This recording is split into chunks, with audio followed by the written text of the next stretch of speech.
ഇയാളുടെ ഒരു ഭൂതകാലം പരിശോധിച്ചാൽ ഇയാൾ എത്രത്തോളം അപകടകാരിയായ ഒരു കുറ്റവാളിയാണെന്ന് മനസ്സിലാകും. പ്രത്യേകിച്ച് 2019 കേരളത്തിലെ ആകെ ഞെട്ടിച്ച ഒരു കൊലപാതകമായിരുന്നു ഉദയൻപേരൂർ വിദ്യ കൊലക്കേസ് എന്ന് പറയുന്നത്. ഇത് ചേർത്തല കഞ്ഞിക്കുഴി സ്വദേശിനിയായ വിദ്യ എന്ന യുവതിയുമായി ഈ പ്രേംകുമാറിൻ്റെ വിവാഹം ആദ്യമേ കഴിഞ്ഞതാണ്.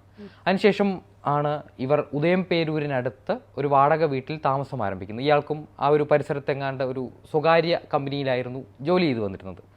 അങ്ങനെ ആ ഒരു കുടുംബജീവിതം നല്ല രീതിയിൽ മുന്നോട്ട് പോകുന്നതിനിടെ 2019 ഈ പ്രേംകുമാറിനെ തിരുവനന്തപുരത്തുള്ള ഒരു സഹപാഠി, ഇയാൾ തിരുവനന്തപുരത്താണ് പഠിച്ചതെന്നാണ് അറിയാൻ കഴിയുന്നത്. അപ്പോൾ ഈ തിരുവനന്തപുരത്ത് ഒരു സുനിത എന്നുള്ള ഒരു യുവതിയുമായി ഇവർ തിരുവനന്തപുരം വെള്ളറടയ്ക്കടുത്ത് അഞ്ചുമരംകാല എന്ന് പറയുന്ന ഒരു പ്രദേശത്ത് താമസിക്കുന്ന ഒരു സ്ത്രീയാണ് സുനിത.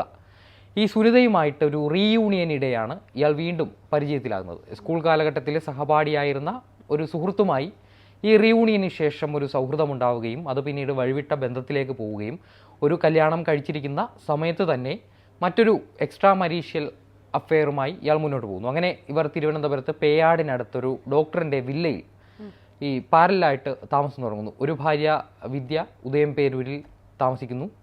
അതേസമയം തന്നെ പെൺ സുഹൃത്തായ സുനിതയുമായി ഇയാൾ പേയാട് വാടക വീട്ടിലേക്ക് താമസം മാറുന്നു.